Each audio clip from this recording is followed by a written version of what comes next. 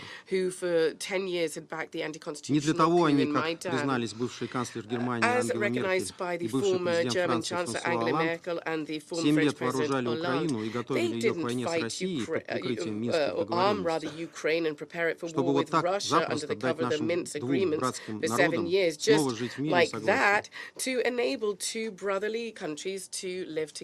Сказались, разумеется, колониальные замашки. Наши африканские и азиатские коллеги прекрасно помнят, как бывшие европейские метрополии многими десятилетиями стравливали между собой соседние страны и разделяли искусственными границами единые народы, разжигая и провоцируя войны и конфликты.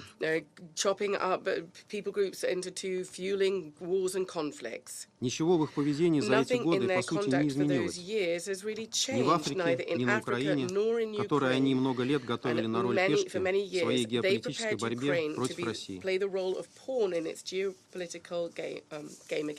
Если не упускать из вида этот очевидный геополитический контекст, не возникает вопросов, почему уже упомянутый Борис Джонсон по недавно озвученному свидетельству соратника Зеленского по партии Давида Арахамии отговорил главу киевской хунты от заключения мира с Россией со следующими замечательными словами.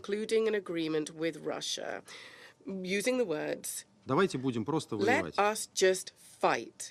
А главный есовский дипломат, господин Боррель, из самопровозглашенного цветущего сада, тот самый, который придумал выделять деньги на войну из Европейского фонда мира, также в апреле прошлого года сказал о том, что, цитирую, «эта война должна быть выиграна на поле боя». И Украина принялась воевать и продвигать бредовые западные лозунги о необходимости нанесения стратегического поражения России. И довоевалась уже до того, что у нее заканчиваются солдаты, которых режим Зеленского безжалостно бросает на так называемые ночные штурмы.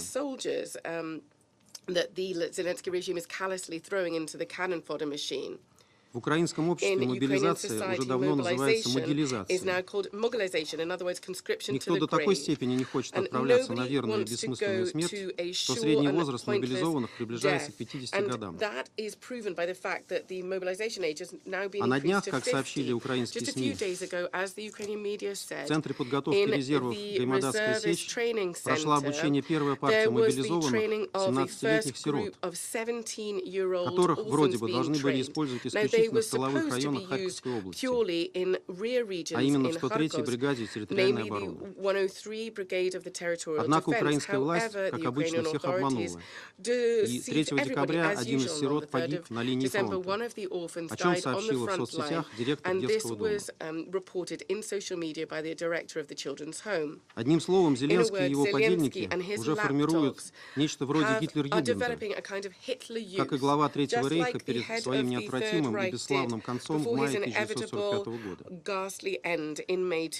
Примечательно, что агония киевского режима и его фюрера уже настолько становится очевидной, что его соратники, как пауки в банке, затеяли грызню и борьбу за власть, отворачиваясь от своего лидера. Вот буквально за последние пару недель только ленивый в окружении Зеленского не предупредил СМИ о том, что на Украине формируется жесткая диктатура, процветает коррупция, допускаются фатальные военные просчеты, и вообще все идет не туда, куда надо.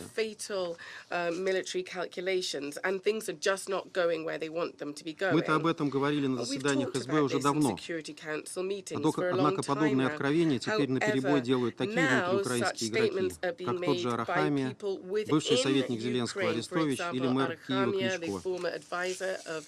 Zelensky, Arestovich as well, or the mayor of Kiev, Klitschko. Растет и критика вопиющего беззакония, продвигаемого Зеленским и его кликой, попытки уничтожить каноническое православие на Украине. Desire to destroy Ukrainian orthodoxy in Ukraine. Становится уже даже любопытно, когда, наконец, очевидное признают и наши западные коллеги, которые с упорством, достойным лучшего применения, продолжают вкладывать деньги собственных налогоплательщиков, насквозь пронизанной коррупцией, как ржавчиной, преступный киевский режим.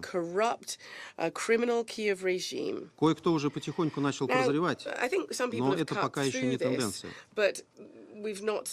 Поэтому мы и предложили обсудить последствия продолжающихся поставок западного оружия на Украину для перспектив мирного решения украинского кризиса на отдельном заседании Совета Безопасности ООН 11 декабря. А с учетом того, что на эти дни приходится 10-я годовщина протестов на Киевском Майдане, после которых Украина стараниями США и их союзников пошла по фатальному пути и соответствующему ее национальным интересам, 8 декабря мы также проводим неформальное заседание Совета Безопасности по формуле «Ария» с подключением участников тех трагических событий.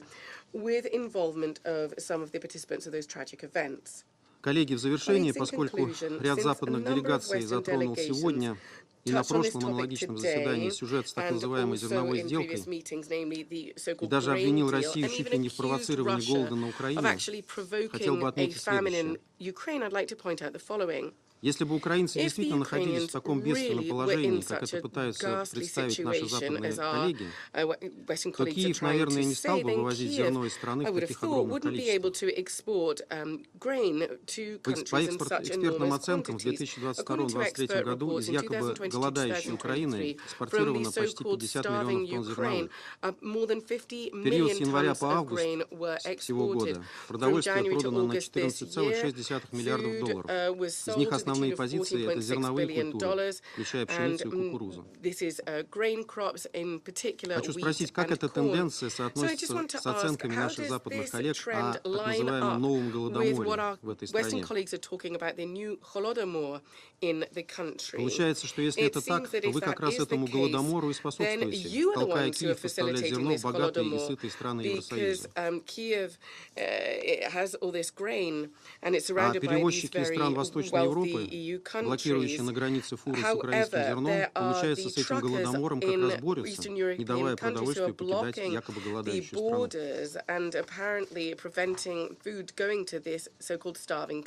Что же касается перспектив возобновления Черноморской инициативы, то мы свою позицию высказывали неоднократно. Под прикрытием этого проекта нас обманывали и киевский режим, использовавший ее для атак на российские объекты непосредственно в гуманитарных коридорах, и западные страны, не выполнившие ничего из заключенного между Россией и ООН меморандума, являвшегося составной частью сделки. Пока этого не произойдет, и мы не получим гарантии того, что Запад и режим Зеленского будут выполнять положение инициативы, о ее возрождении не может быть речи. Благодарю за внимание. Agradezco al representante de la Federación Rusa. Tiene ahora la palabra la representante de Malta. Thank you, President. I also thank ASG Gensan Director Rajasingham for their insightful briefings. We strongly condemn the recent attacks on Kiev, the largest since the beginning of the war, as well as the brutal shelling of the city of Kherson last Sunday by Russia. These are just two of the most recent attacks happening daily. Attacks against civilian infrastructure are primarily designed to inflict even more suffering on the Ukrainian people, and are a serious violation of international law. Attacks must stop immediately. We once again express our full support for the ongoing processes to ensure accountability for violations. All perpetrators and accomplices must be held to account.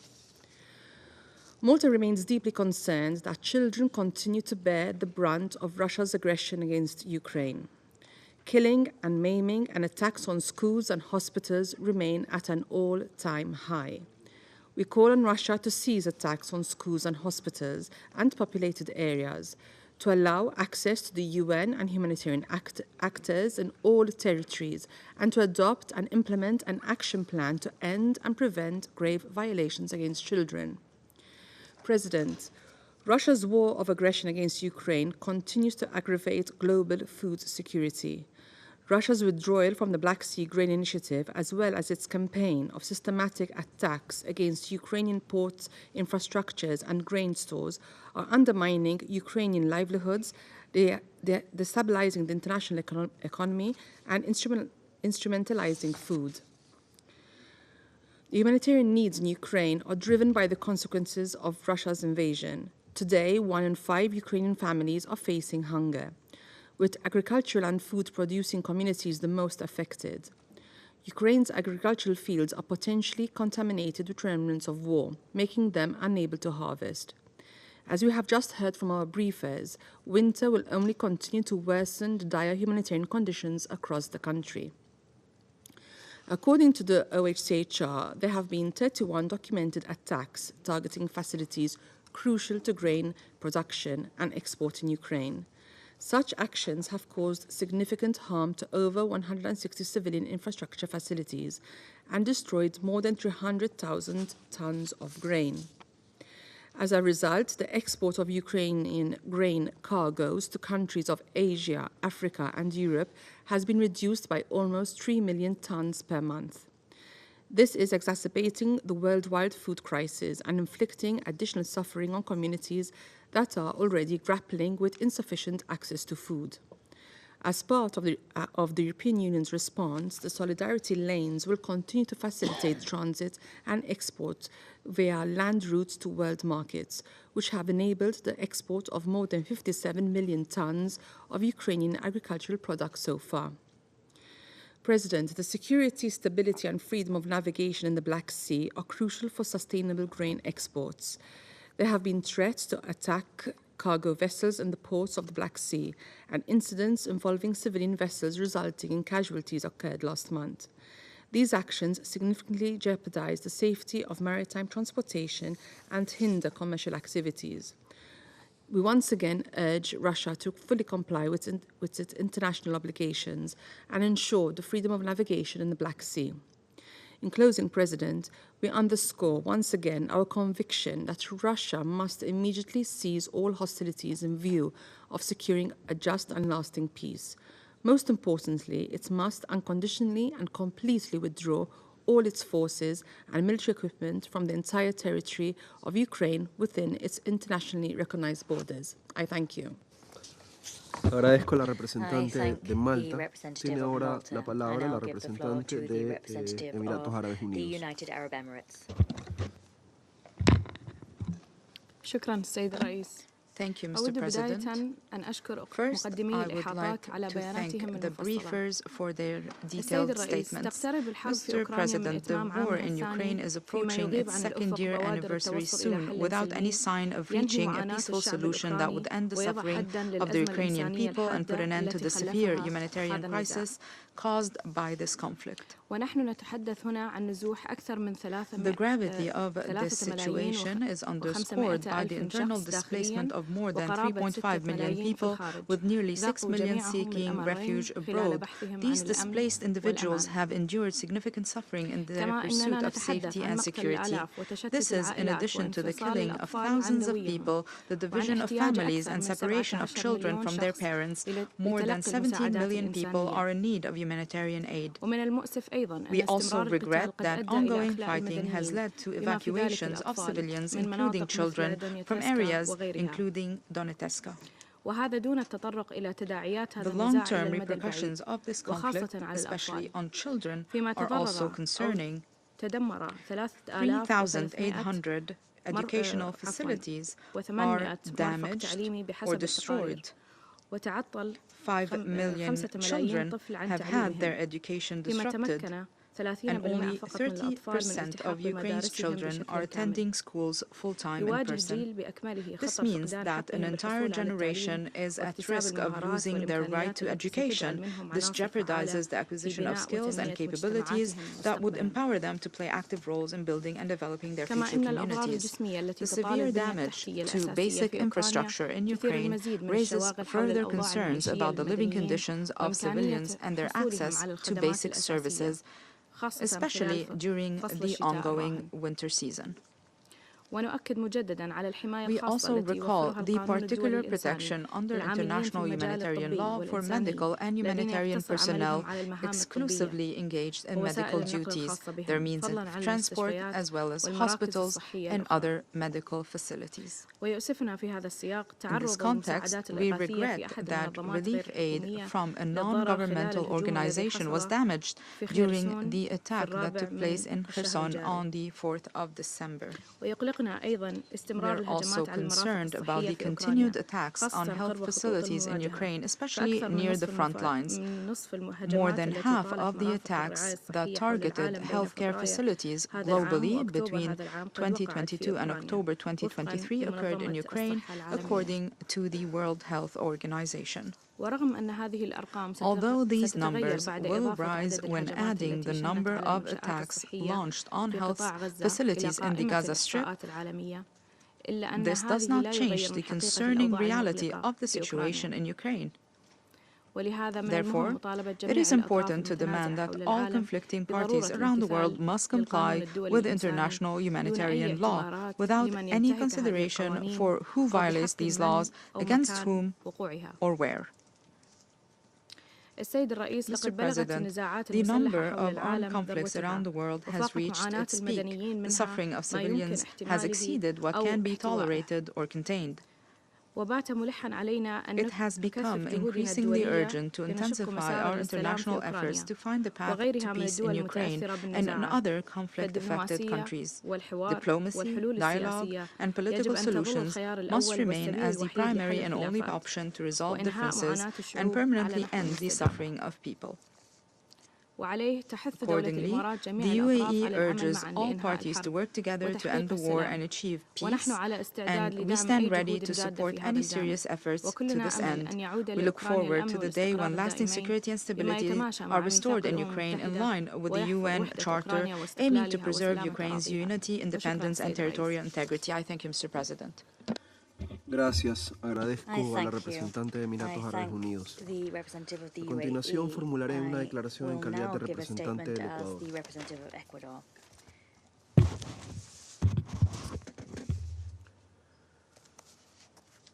Agradezco la exposición informativa del subsecretario general Miroslav Yenka, así como del director de la División de la Oficina de Coordinación de Asuntos Humanitarios, Ramesh Rajasingham.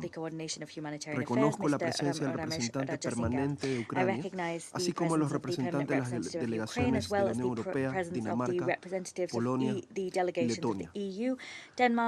Destacamos una vez más la extraordinaria labor de la OCHA en el transcurso de este año 2023. Además del deterioro de la situación humanitaria en Ucrania, hemos visto crecer las emergencias humanitarias en otras crisis en todo el mundo, incluyendo en mi propia región, así como es el caso de Haití, o en el Medio Oriente, como es el caso de Gaza. La reunión de hoy nos ha permitido conocer información actualizada sobre el impacto severo que la agresión militar contra Ucrania sigue teniendo a poco menos de 3 meses de cumplir 2 años. Insistimos en la necesidad de que las partes respeten irrestrictamente sus obligaciones que derivan del derecho internacional humanitario, incluyendo los principios de distinción, proporcionalidad y precaución.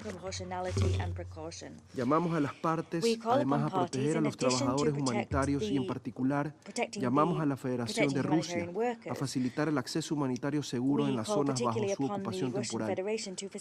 Más aún cuando se acerca el invierno y la población sufre la falta de acceso a servicios básicos, incluyendo agua, saneamiento y servicios de salud.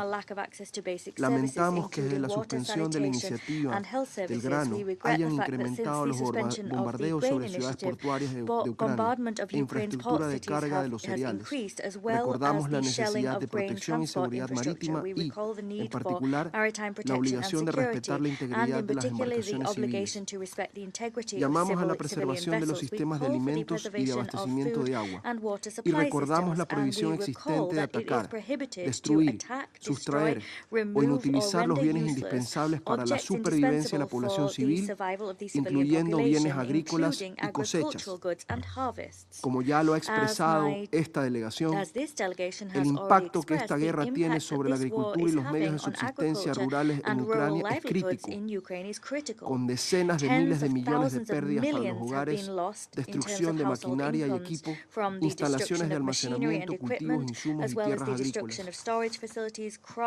Por otro lado, nos preocupa de manera particular la situación de las niñas y niños, tanto aquellos que huyeron de la guerra y se encuentran en situación de desplazados o de refugiados, como de aquellos que viven a diario la situación de violencia, con falta de acceso a servicios de salud y educación, lo que también se exacerbará con el invierno.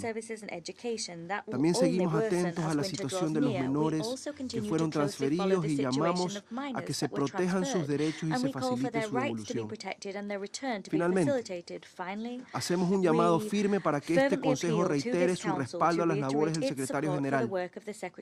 Esa labor seguirá siendo indispensable tanto en el plano humanitario como en los esfuerzos por acercarnos hacia una paz justa y duradera, sobre la base de los principios de la Carta de las Naciones Unidas, incluyendo particularmente el de la integridad territorial. Muchas gracias.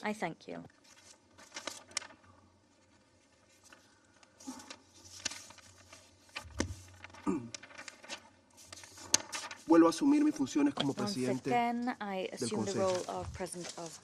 Doy ahora la palabra al representante de Ucrania.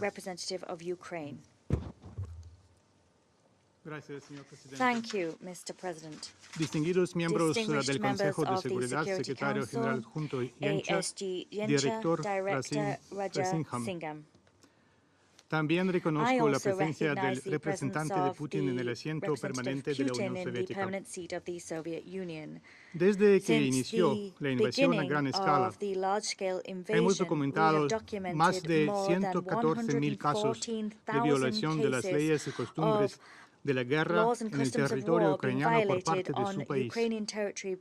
Su número de víctimas sigue creciendo día a día, añadiendo nuevas páginas notorias en la historia vergonzosa de la agresión rusa contra Ucrania. En particular, el 2 de diciembre apareció en Internet un video que mostraba a las tropas rusas matando a 2 militares ucranianos inmediatamente después de que se habían rendido. Atrapados y sin municiones, estos soldados ucranianos estaban desarmados y señalaron claramente su intención de rendirse. A pesar de ello, fueron asesinados a tiros por los ocupantes rusos, que nunca se han considerado obligados por los convenios de Ginebra. Las Fuerzas Armadas de Ucrania confirmaron la autenticidad del video, filmado con un dron cerca del pueblo de Stepove, en la región de Donetsk. La Fiscalía de la región de Donetsk abrió una investigación sobre la violación de las normas y costumbres de la guerra.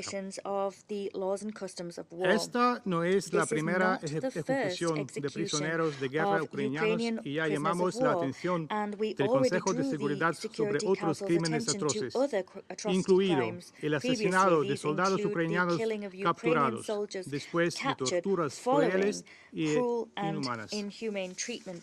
Recordamos la masacre de los prisioneros de guerra ucranianos en la colonia penal de Olenivka en julio del año 2022. El enviado de Putin intentó descargar la responsabilidad de este crimen a Ucrania, refiriéndose a la típica línea propagandística sobre ucranianos matando a ucranianos, a pesar de los impedimentos de Rusia para obtener información sobre el el terreno, el Alto Comisionado de las Naciones Unidas para los Derechos Humanos finalmente pudo concluir que el grado de daño no era característico del impacto de ataque de los misiles HIMARS. Fue necesario más de un año para que las Naciones Unidas finalmente expusieran la mentira que Rusia produce a escala industrial en esta Cámara y más allá. Señor Presidente, a medida que nos acercamos al próximo aniversario de la agresión rusa y la invasión a gran escala de Ucrania, quedan menos dudas de que su objetivo final sea la eliminación del Estado ucraniano y de la nación ucraniana. El terrorismo diario con misiles y drones que afecta a todo el país es un elemento importante de esta política deliberada de genocidio. Con la llegada del invierno, Rusia intensifica sus bombardeos. Solo el 25 de noviembre, Rusia lanzó 75 drones de origen iraní y un misil KH-59, y desde aquel día Rusia usó 272 drones y 21 misiles KH-59 y S-300 para bombardear a Ucrania. Nuestras fuerzas de defensa aérea hicieron un trabajo increíble, interceptando al 81% de estos objetivos en el aire. En particular, 225 vehículos aéreos no tripulados y 5 misiles que fueron derribados. Sin embargo, el resto de los misiles y drones no derribados trajo muerte y destrucción a los ucranianos, sus hogares y su infraestructura civil. Las ciudades y pueblos que se encuentran cerca de la línea del frente y están dentro del alcance de la artillería rusa son los más afectados por el sufrimiento. El 30 de noviembre, Rusia atacó con 6 misiles S-300 la aldea de Novogradivka y otras 2 aldeas del distrito de Pokrovsk en la región de Donetsk, destruyendo en particular un edificio residencial de varias plantas. Inmediatamente se confirmó la muerte de 2 personas, mientras que una familia entera, padres de una niña de 8 años, fue declarada desaparecida. Lamentablemente, el lunes el cuerpo del niño encontraron entre los escombros. Las operaciones de búsqueda de sus padres entre los escombros aún continúan. Es otra tragedia sangrienta traída por Rusia a Donbass, otra familia liberada de la vida por Rusia. La ciudad de Kherson está expuesta al fuego de la artillería rusa casi cada día. El 3 de diciembre, un ataque de artillería pesada alcanzó un edificio residencial y 2 instituciones médicas, matando a una mujer y hiriendo a otras 4 personas. El 5 de diciembre, la infraestructura civil de Kherson volvió a estar bajo ataque ruso. 2 residentes locales perdieron la vida y otros 6 resultaron heridos. Entre los heridos se encontraban 4 médicos cuando los misiles rusos golpearon nuevamente el centro médico. En 11 meses de este año se registraron 59.000 bombardeos de zonas residenciales en 24 regiones de Ucrania. La mayoría de los ataques se llevaron a cabo en las regiones de Zaporizhia, Kherson, Donetsk, Kharkiv, Sumy y Chernihiv. Como resultado, 2.000 personas perdieron la vida y 11.000 resultaron heridas. Los niños se encuentran entre los más afectados. Desde el inicio de la invasión a gran escala, al menos 512 niños ucranianos murieron y 1.152 resultaron heridos. Reitero que estas cifras no incluyen las víctimas en los territorios temporalmente ocupados, donde el número de víctimas podría ser significativamente mayor. Los niños ucranianos están perdiendo la vida y la salud. La agresión rusa les ha despojado de su infancia. Los bombardeos rusos interrumpen su acceso a la educación regular y a las actividades de ocio. Además, quienes permanecen en los territorios ocupados se enfrentan a la amenaza de secuestro y deportación ilegal a Rusia. El regreso y la repatriación de los niños ucranianos que han sido deportados ilegalmente o desplazados por la fuerza por la Federación de Rusia sigue siendo uno de los desafíos más apremiantes. Ucrania insiste una vez más en que todos los niños deben ser devueltos de forma inmediata e incondicional, incluidos aquellos que posteriormente fueron adoptados o transferidos a las familias de acogida. Expresamos nuestro profundo agradecimiento a nuestros socios globales por su papel proactivo y su apoyo inquebrantable a los esfuerzos de Ucrania en esta tarea. Para consolidar aún más estos esfuerzos internacionales, la reunión inaugural de la Coalición Internacional para el Retorno de los Niños Ucranianos está prevista para el 8 de diciembre en Kiev. El objetivo principal es reforzar la misión de Ucrania de llevar a sus casas a los niños deportados y desplazados por la fuerza. Además, la coalición pretende emprender proyectos y compromisos específicos que garanticen la repatriación, rehabilitación e integración seguras de los niños afectados. Agradecemos a todos los países que ya se han unido a la coalición y alentamos a otros a apoyar esta iniciativa vital.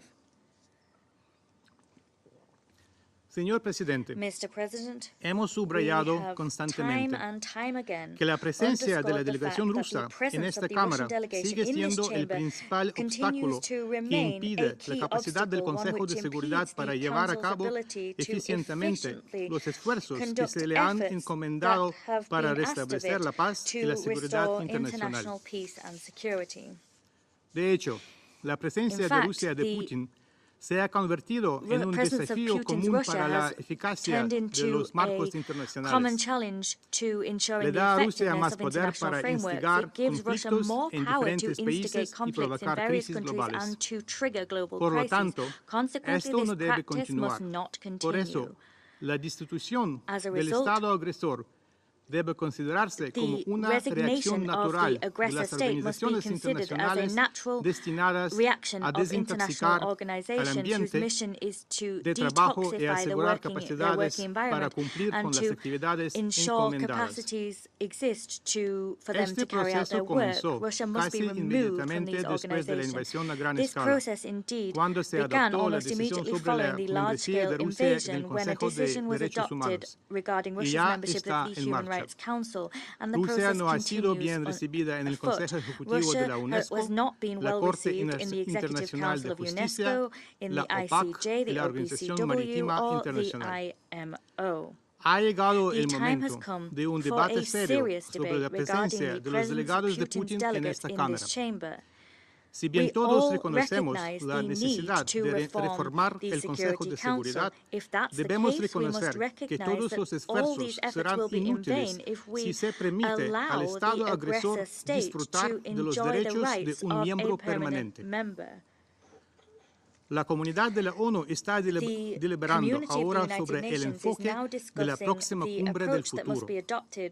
Nuestra disposición común para cumplir la misión de derrotar al mal no solo determinará el éxito de la cumbre, sino que también moldeará el futuro mismo, lo que dejamos a las generaciones venideras. Intentar reconciliarse con el mal, ofrecer concesiones y dejar crímenes y criminales impunes solo significará un resultado que las generaciones venideras enfrentarán amenazas y sufrimiento en una escala inmensamente mayor.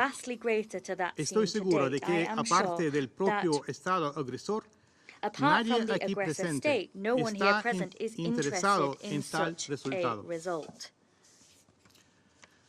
En las consultas de viernes sobre el borrador cero del Pacto para el Futuro, Costa Rica emitió una declaración conjunta interregional sobre derechos humanos en nombre de 71 Estados miembros. Fue un poderoso mensaje de una visión de futuro basada en la dignidad, la justicia y los derechos humanos para todos. ¿Y cómo podríamos convertir esta visión en realidad sin abordar la cuestión de la violación de los derechos humanos por parte del país que ocupa el asiento permanente en el Consejo? Yo tengo el honor de concluir mi discurso con las palabras de hoy del presidente de Ucrania. 6 de diciembre, Día de las Fuerzas Armadas de Ucrania. Día de los fuertes, Día de los valientes, Día de los invencibles, hombres y mujeres, guerreros héroes, todos los que siguen defendiendo al Estado y todos aquellos que dieron su vida para no entregar a Ucrania. Vale la pena pensar en este silencio, recordar, darse cuenta. Hace 651 días, una mañana como la de hoy, que ruidoso fue, y mucha gente tuvo miedo. Pero el miedo perdió, y ahora todo el mundo ha oído hablar de nosotros. Qué difícil era entonces y qué descarado es ahora. Les agradezco por su atención. Agradezco al representante de Ucrania. Tiene ahora la palabra la representante de Dinamarca. Thank you, Mr. President. I have the honor to speak on behalf of the 5 Nordic countries, Finland, Iceland, Norway, Sweden, and my own country, Denmark. We thank the Presidency for the opportunity to address the Council and the briefers for their important updates. Russia's war and aggression against Ukraine continues to cause immeasurable suffering and aggravates the already dire humanitarian situation in Ukraine. The UN Office for the Coordination of Humanitarian Affairs foresees that 40% of the Ukrainian population, that's close to 15 million people, will need humanitarian assistance in 2024. The Nordic countries call for full, safe and unhindered humanitarian access, including to Russian-occupied areas.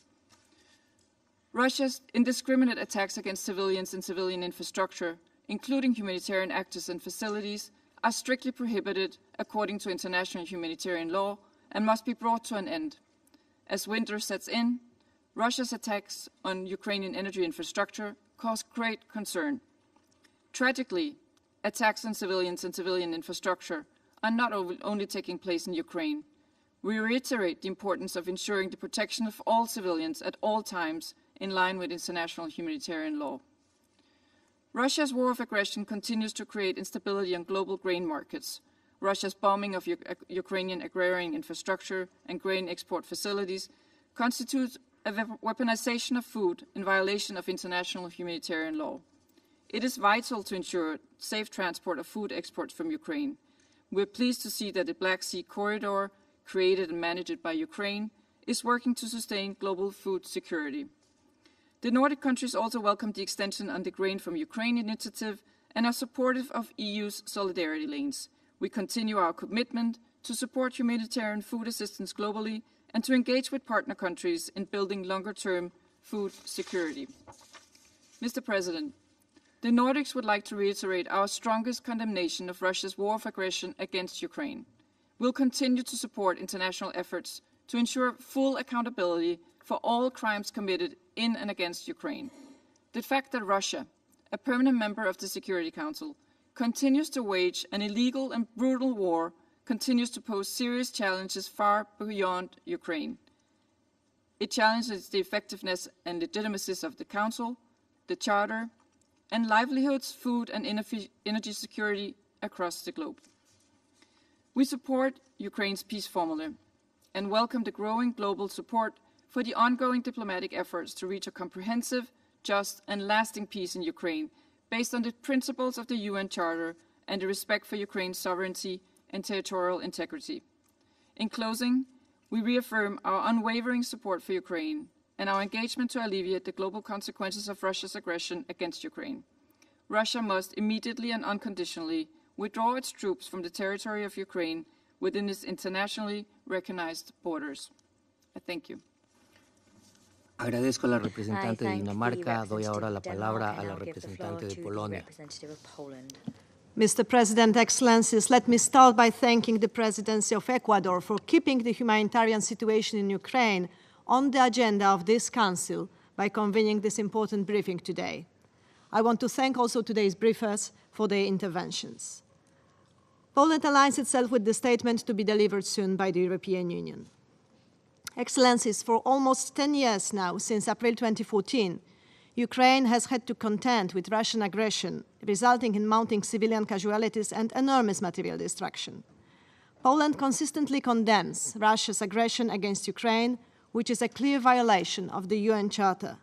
Its repercussions heavily affect not only regional, but also global security. We deplore Russia's attacks and call for accountability for violations of international law committed in Ukraine by the Russian Federation. Mr. President, Poland has supported Ukraine since the very beginning of the war and will continue to do so, convinced that it is the right thing to do. Our support is built on three pillars: hosting and providing support to the biggest community of Ukrainian refugees, operating as a hub for transferring international humanitarian aid and a hub for medevac and the EU civil protection mechanism, and third, delivering humanitarian aid directly in Ukraine.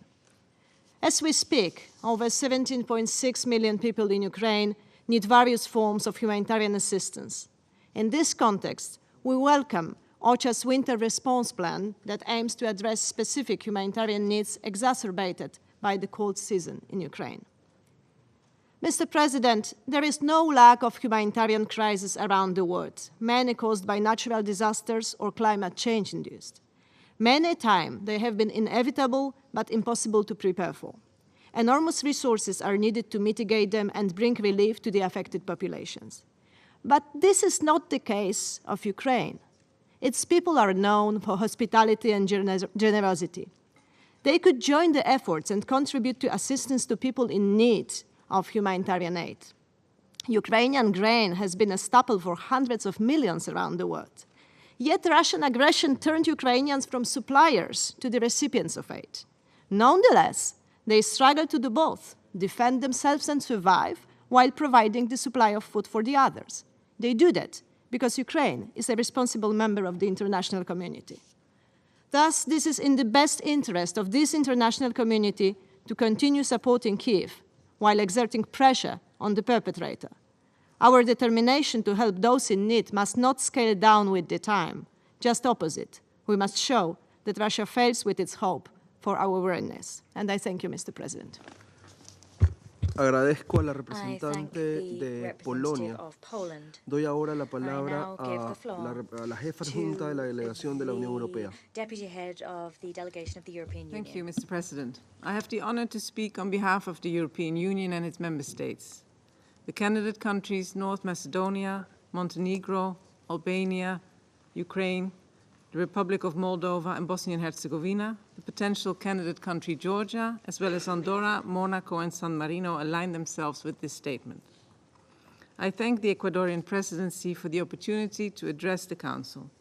And I also thank the briefer, and through them, all the UN staff working tirelessly in Ukraine to the benefit of its population in these very trying times. President, at the outset, I once again want to reiterate the EU's resolute condemnation of Russia's war of aggression against Ukraine, which constitute a manifest violation of the UN Charter. I also reaffirm our unwavering support for Ukraine's independence, sovereignty, and territorial integrity within its internationally recognized borders, as well as its inherent right of self-defense. I wish to elaborate on 2 points: that Russia's targeting of Ukrainian critical infrastructure is unacceptable and must stop, and that the EU is fully engaged in efforts to alleviate the humanitarian consequences of Russia's aggression. The Office of the High Commissioner for Human Rights has confirmed that to date more than 10,000 civilians have been killed and more than 18,500 injured since Russia launched its full-scale invasion. Ukraine has reported 365 educational institutions were destroyed, with a further 3,428 damaged. 2 weeks ago in this chamber, the UN provided an extensive list of Russian aerial attacks across Ukraine and warned that attacks on civilians and civilian infrastructure may escalate further during the upcoming winter with dire impacts for millions of Ukrainians. How did Russia respond? On Holodomor Remembrance Day, it launched its most extensive drone attack on Kiev yet, and it has stepped up attacks on Ukraine's energy grid again, while temperatures drop below 0 degrees. Russia's ongoing systematic airstrikes against civilian objects and critical infrastructure in Ukraine are unacceptable and must stop. Such intentional attacks against civilians and civilian infrastructure add to the growing evidence of war crimes as reported by the Independent International Commission of Inquiry on Ukraine. Russia and its leadership must be held fully accountable for waging a war of aggression against Ukraine and other most serious crimes under international law. Mr. President, EU member states have provided temporary protection to 4 million Ukrainian refugees fleeing Russia's aggression. In the face of continued Russian attacks, we are intensifying the provision of humanitarian and civil protection assistance to Ukraine, including equipment such as power generators, power transformers, mobile heating stations, and high-voltage and lighting equipment to help Ukraine and its people face yet another winter at war. 11.1 million people are food insecure in Ukraine, according to the 2023 UN Humanitarian Response Plan. This is a country that before Russia's aggression was the world's breadbasket, producing food for over 400 million people worldwide. We strongly condemn the destruction and illegal appropriation by Russia of agricultural production in Ukraine. In response, the EU has stepped up its aid, providing €785 million in support to those most vulnerable in Ukraine, especially in hard-to-reach areas. This allows our humanitarian partners to provide essential services, such as cash assistance, food, water, shelter, healthcare, education in emergencies, psychosocial support, and protection. Humanitarian access remains critical, and we call on Russia to ensure safe and unimpeded humanitarian access to all areas under its temporary military control. We commend the brave efforts by humanitarian organizations and their personnel to deliver assistance despite a very hostile environment. Ukraine is today the most heavily mined country in the world. The contamination of landmines and remnants of war left behind by Russia's armed forces not only poses a serious obstacle to relief and aid delivery efforts, but also a serious threat to the lives of civilians, in particular children. The humanitarian consequences of Russia's aggression are not limited to Ukraine. Russia's deliberate attacks on Ukraine's grain storage and export facilities, as well as its actions to hinder the freedom of navigation in the Black Sea, show it continues to weaponize food and deliberately undermines global food security. I stress the importance of security, stability, and freedom of navigation in the Black Sea, which is vital for sustainable food exports. The EU supports all efforts, including those of the UN, to facilitate exports of Ukraine's grain and other agricultural products to the countries most in need, notably in Africa and the Middle East. We note the increasing use of the Black Sea corridor managed by the Ukrainian authorities, which has allowed the export of 5 million tons of agricultural products since it was set up in August. The EU welcomes the extension on the 25th of November of the Grain for Ukraine initiative, to which the European Commission will contribute by providing €50 million to repair Ukraine's port infrastructure. We are also enhancing the capacity of the EU's solidarity lanes to facilitate transit and export via land and maritime routes to world markets, which have enabled the export of more than 57 million tons of Ukrainian agricultural products so far.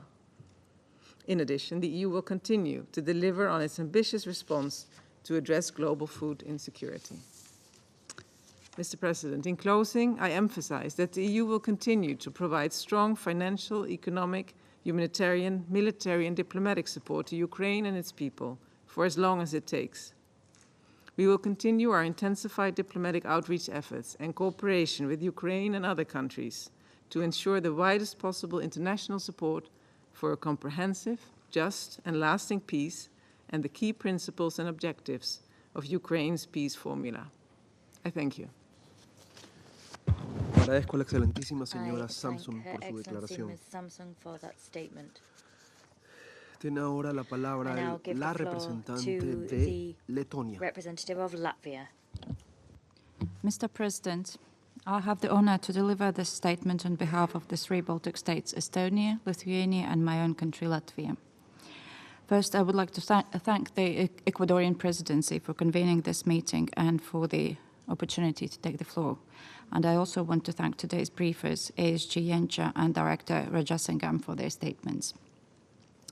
Baltic states, again, strongly condemn Russia's unprovoked and unjustified war of aggression against Ukraine and call upon Russia to immediately, completely, and unconditionally withdraw all of its troops, military equipment from the entire territory of Ukraine within its internationally recognized borders. Russia's war of aggression against Ukraine, enabled by Belarus, is a flagrant violation of the UN Charter and international law. Violations by Russia create mistrust and doubts about the credibility and effectiveness of the UN and international rules-based system. Russian leadership, military personnel, perpetrators, accomplices will be held accountable for crimes committed in and against Ukraine. And we call for the establishment of a special international tribunal to ensure justice. Impunity for war crimes cannot be tolerated. Mr. President, the war will soon enter its third year, bringing pain and suffering for the people of Ukraine. At the time when global attention focuses on the crisis in the Middle East, Russia increases shelling of Ukrainian civilians, attempts to destroy civilian infrastructure. In recent weeks, we have witnessed massive attacks on Ukraine and its capital, Kyiv. Largest drone attack was launched on Kyiv in 6 hours air raid on the 25th of November using 75 Shahed drones. Drones caused serious damage, electricity line shutdowns, while the winter is setting in. Sadly, Russia used similar tactics last year. We strongly condemned Russia's criminal actions in Ukraine, attacking civilians and civil infrastructure. On the same day, the world commemorated the 90th anniversary of Holodomor, and we honored all victims of this artificially provoked hunger. Today, we're witnessing once again Russia's crimes against the Ukrainian people by using food as weapon. Russia weaponizes food by shelling Ukrainian grain storages, energy infrastructure, trade routes, as well as contaminating Ukrainian agricultural land, blatantly stealing Ukrainian grain. Russia's aggression against Ukraine has a global impact, and the shortage of Ukrainian produce is particularly felt by the countries that are already facing food insecurity. Therefore, we must implement Ukraine's peace formula to jointly achieve food security goals and address the global food crisis. Mr. President, Baltic states affirm solidarity with Ukraine and readiness to support it politically, economically, financially, and militarily for as long as it takes.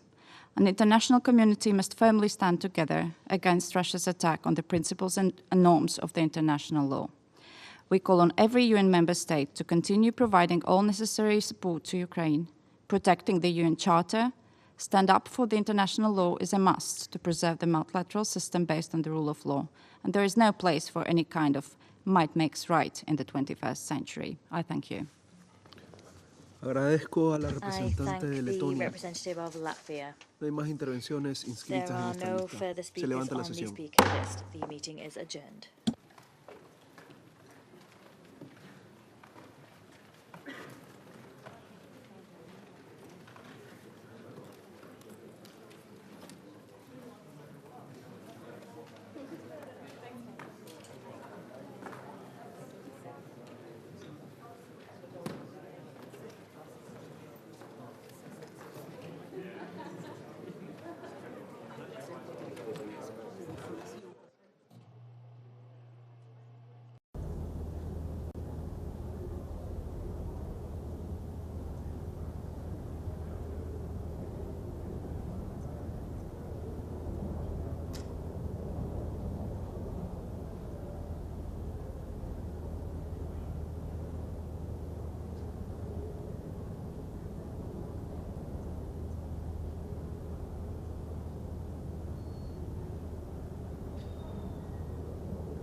Which is convenient for you. I sense an exodus.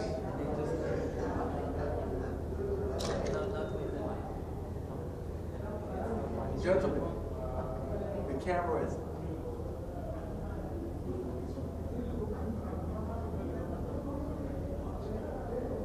Is that?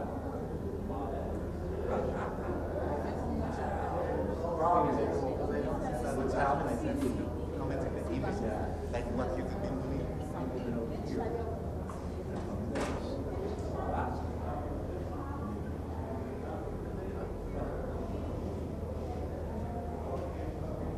How could you guys have lied?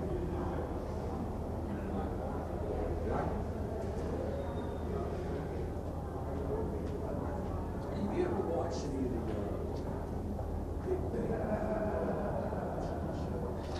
So I never have either. Even though it should kind of be right out. The whole sitcom is based around a bunch of physics, science. So they're all so it should be done like right now. Comic books and science fiction. The Lord standing out here. It's character by the shut.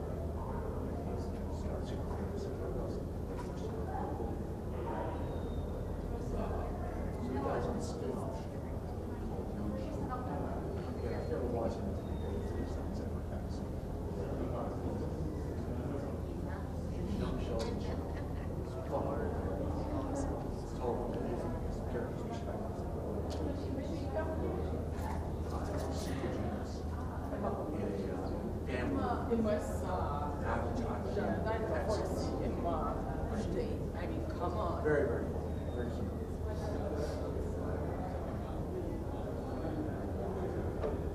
Regular television, it's a CBS show. This show's in the movie as well. It sits on the island.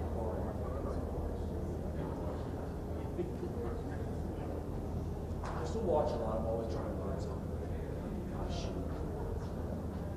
that is it. Do you bother stopping? You just sort of on a drive on.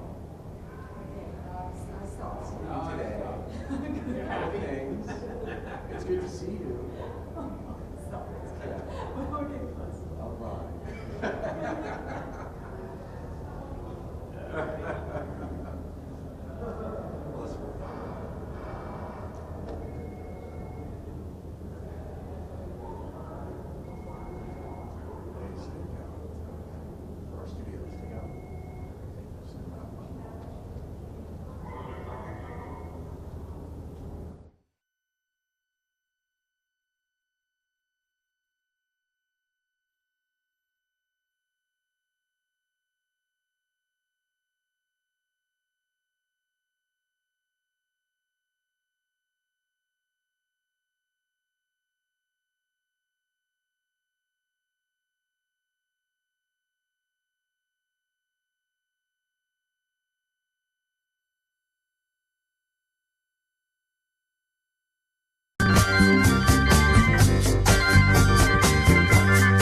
cause my world is spinning.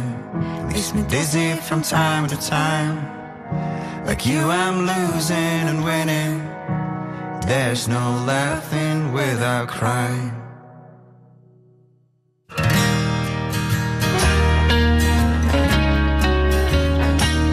Radio Swiss Pop.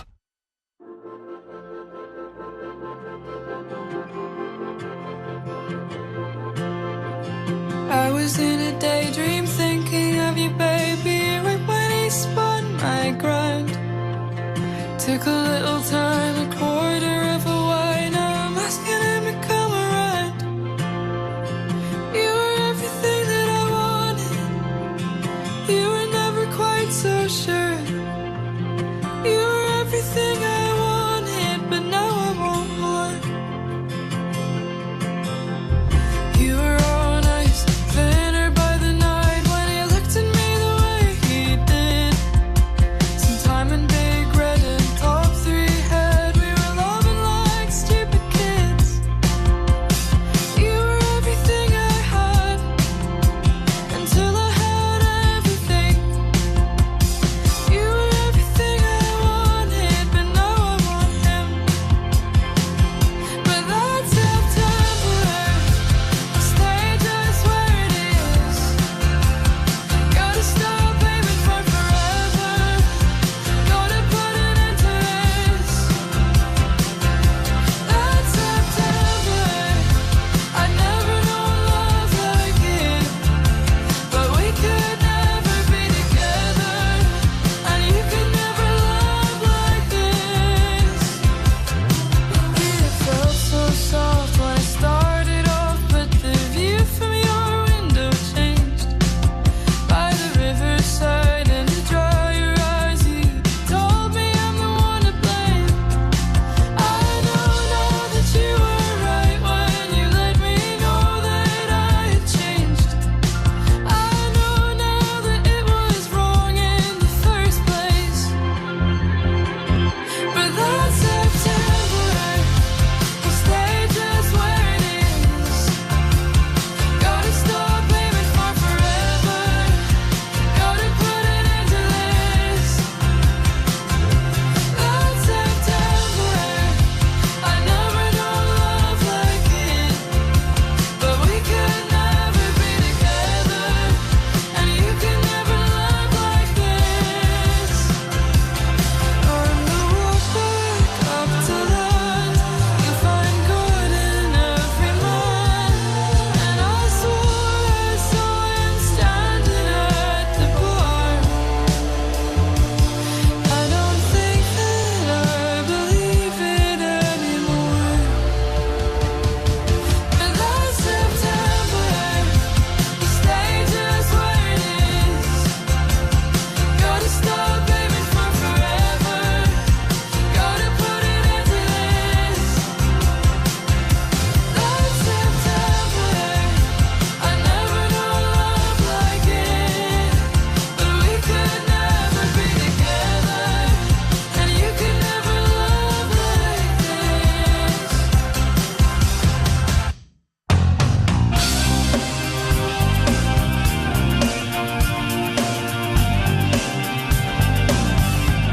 She's taking her time making up the reasons to justify all the hurt inside. Guess she knows from the smiles in